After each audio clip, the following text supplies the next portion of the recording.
Good day, ladies and gentlemen, and welcome to Model Kit Beginner. Today, let's zoom out very manually. Today, we have a look at the 1948 Chevrolet Aerosedan.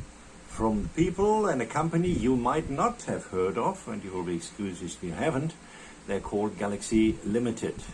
They certainly have a very limited product palette, with this being the main product as such, but you're welcome to get over onto their website and have a look. This particular box came out in 1998, and then there were two boxes repopped in 2016. On international scale modelers, my friend Paul Bretland has one of those repop boxes, and he does a review of his box, and I will link his review in the description so you can pop over and have a look, see what's different, also see how he does his reviews. Obviously, being a professional full-time YouTuber, looks a bit better than my stuff, but so you can enjoy that and actually subscribe to him, because he's a very good modeler. He's from northern Britain, so there, you know, if you can cope with that, then you're good to go. International Scale Modeler also has a hangout. They have a Facebook page with a lot of knowledgeable and friendly guys. Go over there and have a look. But back to the 1948 Chevy Aerosedan, which is apparently accurately scaled and fully detailed. Well, we will be the judge of that when we look at what is in here. You see the front of the box, have a look at the side, you see a racing version. Early stock car, which today is an S car. You see the stock version. Oh, you've got to love this. You see the chassis with the mighty straight six. Oil bath air cooler. Yeah, baby. And then the custom version. That's something which they would then have done 1955 or later when they bought this car second-hand cheaply. Now let's have a quick look at the instructions, which we manually zoom in. Here we are. There is a nice text about the car itself, a little bit about the kit. Here are all the stock colors. The 1948 Chevy Aerosedan was available in 11 colors there to choose from. As you can see, it's one of these falling apart instructions over here. So you see they start with the engine, putting the engine together. There appears to be a reasonable amount of detail. Then here is the frame. These are obviously full frame cars. And final steps off the frame, putting the engine in, putting the radiator in. And then we come to the interior. You can see molded in seat right over here. And the side panels. Then this all comes together. See the dashboard over here. Then the body, as you can see, is kind of a two-part body. Well, it is a two-part body. You see the main part right over here. And then the front fenders, that part is apart, extra. Right, here you see how it all comes together. And here you have the decals, which we're going to have a look at right now. I can tell you now already, if you look at Paul Bretland's review, you will see these are different for sure. There, the final touches with the absolutely cool sun visor, the hinges for the bonnet, two different grills, 48 and 47, and wheel covers right over here. And here also gives you an idea how to treat the metal transfers and how to put them on, because yes, it comes with metal transfers. Here it gives you an idea how to personalize your model. Now that's cool. So if you want to do some scratching, you know how to drill out your exhaust, to pin the white wall inserts and that kind of stuff. Install a single stronger carburetor on the stock intake for less than all-out racer. Here you go. So it gives you quite a few, which is very nice, quite a few ideas how to customize your build. So we talked about the decals. Let's have a look at those right over here. Right, now you have these yellow stripes, you have the flames, you have the googly eyes, Wayne speed equipment. Now if you buy it stock, obviously that all means nothing to you. If you buy it as a racer, then obviously you can use some of it, and certainly a very nice selection of number plates, number plate frames over here, and here you even see some dashboard decals. That doesn't look bad. Not quite sure how they get off and on, but we will find out. Then we have the tires right over here, which,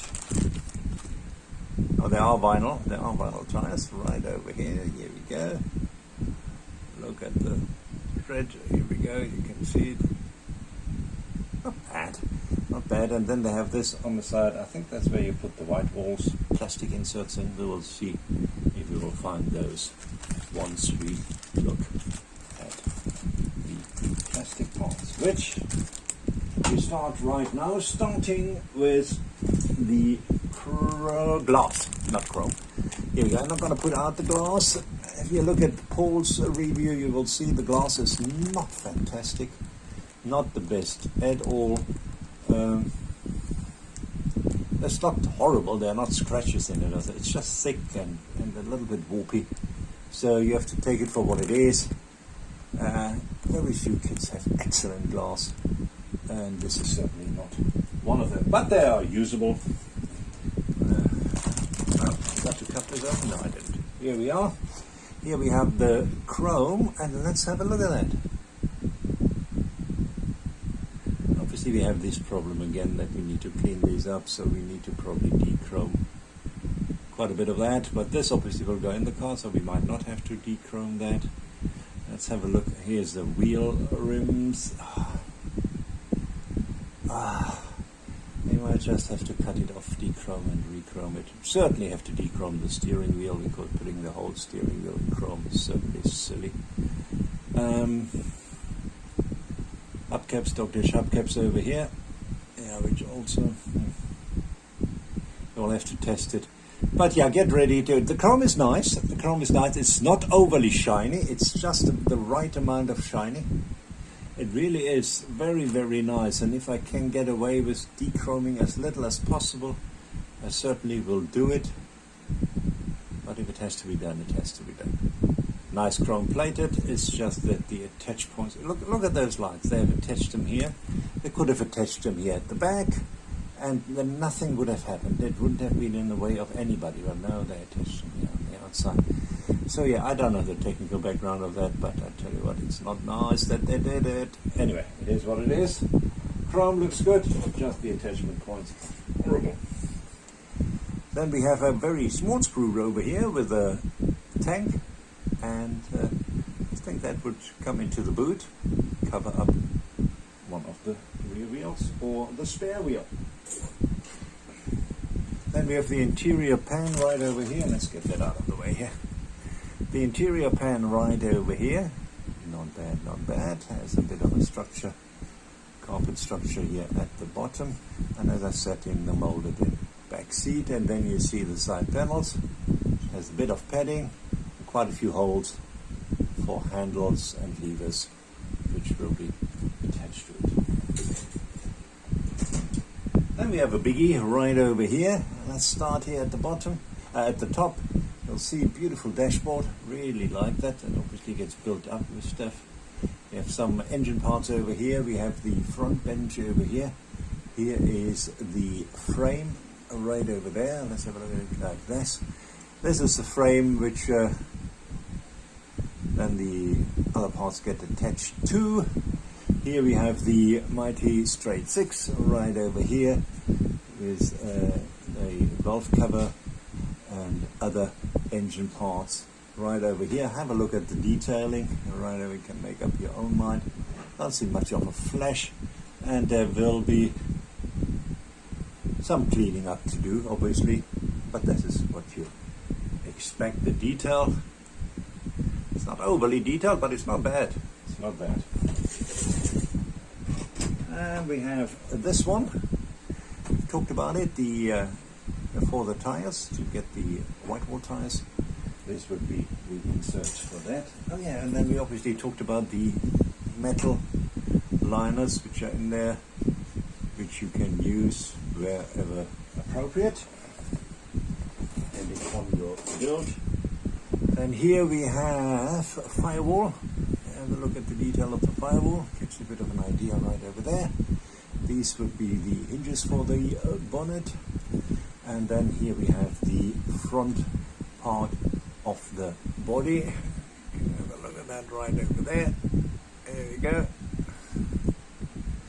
Very nice. And here we have the bonnet or hood, depending where you're from, which feels and looks okay. With some very basic cleaning, it should be ready to remove. Then we have the pan right over here. Here we go. You see the detailing at the bottom, which is not bad at all. And some dry brushing should really bring that to life. Then we have the radiator, the steelies right over here, the differential and the springs, leaf springs, and other suspension parts right over here. And then again, these look like brake drums. It looks like the drum brake drums. Obviously it was all drum brakes in 1948.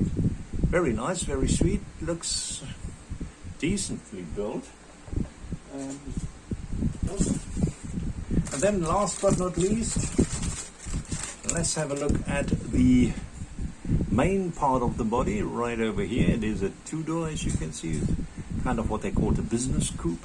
Right, see the door right over here. The body feels very smooth.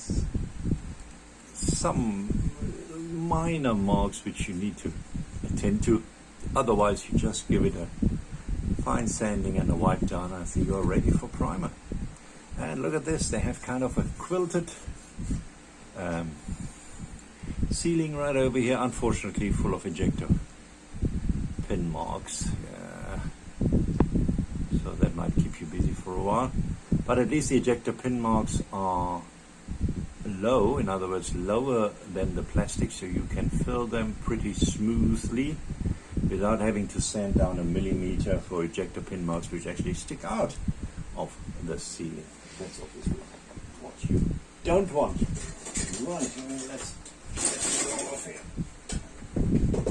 And this, ladies and gentlemen, was my quick review of the 1948 Chevy Aerosedan from Galaxie Limited. Scale is 1:25, and I'm really looking forward to building this. Paul said he wants to do a buddy build with this one. Not quite sure if you can join, and not quite sure if you get it somewhere. I was lucky to get it here. Paul got it in Telford as a show. So yeah, if you get one, let me know, and let me know if you build one and how it went together. And that's it. Thanks very much for watching. Hope you guys have a good time, and greetings from Cape Town. Cheers.